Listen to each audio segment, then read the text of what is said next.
Today, we take a closer look at modern-day neocolonialism, how foreign aid, IMF loans, and international policy influence continue to shape the political and economic decisions of Caribbean nations, and why Jamaica, my country, might still be under control, just with a different face. Let's get into it. Let's start with the basics. Neocolonialism is a system where powerful nations control or influence weaker ones, not through armies, but rather through economics, politics, and global institutions.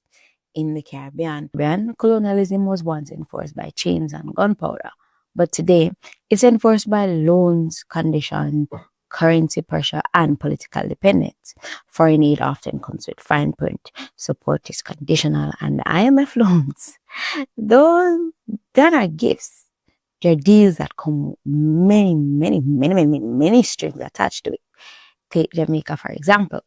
The International Monetary Fund, or IMF for short, recently recommended that Jamaica just allow the dollar to devalue, the Jamaican dollar to devalue, and stop trying to help it to prop it up.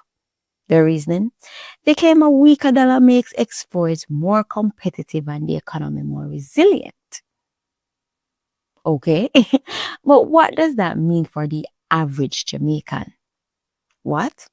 Higher prices, more expensive imports, and a weaker purchasing power for everyday citizens who are already struggling.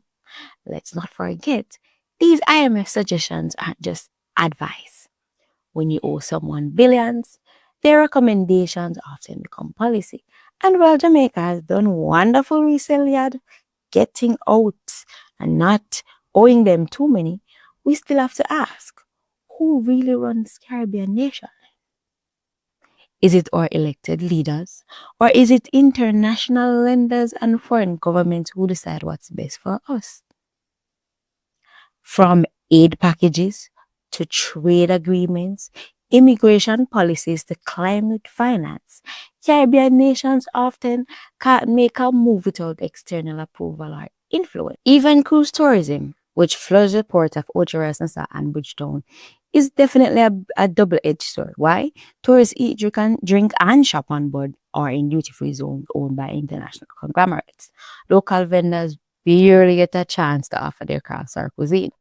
This model, my dear, is called Enclave Tourism, where the tourist experience is isolated from the local culture and the economic benefits are funneled from the local population. And what happens when we resist? We get sanctioned, blacklisted, cut off from global banking systems. That doesn't even sound like freedom, does it? That sounds like a new kind of empire, really. The colonial past left us with extractive economies, foreign-owned industries, and heavy debt. That legacy continues today, except instead of gold and sugar, it's now tourism, remittances, and natural resources being siphoned off. Foreign companies build the resorts, foreign governments finance the infrastructure, and foreign banks manage the money. So, what's left for us? Nothing. Caribbean people are often left with the leftovers, while the outsiders, they are cashing in. But there is a way forward, of course. Caribbean nations can push for regional self-reliance. CARICOM, that's what CARICOM is for. Greater investment in local industries and more transparent negotiations with institutions like the IMF and the World Bank. We must strengthen CARICOM, revisit our trade agreements, and educate our people in the true cost of these international deals. True independence means not just waving a flag, but controlling our future, our currency, and our economic decisions. Now is the time. The Caribbean may look free on the surface, but scratch a little deeper and the chains are still there.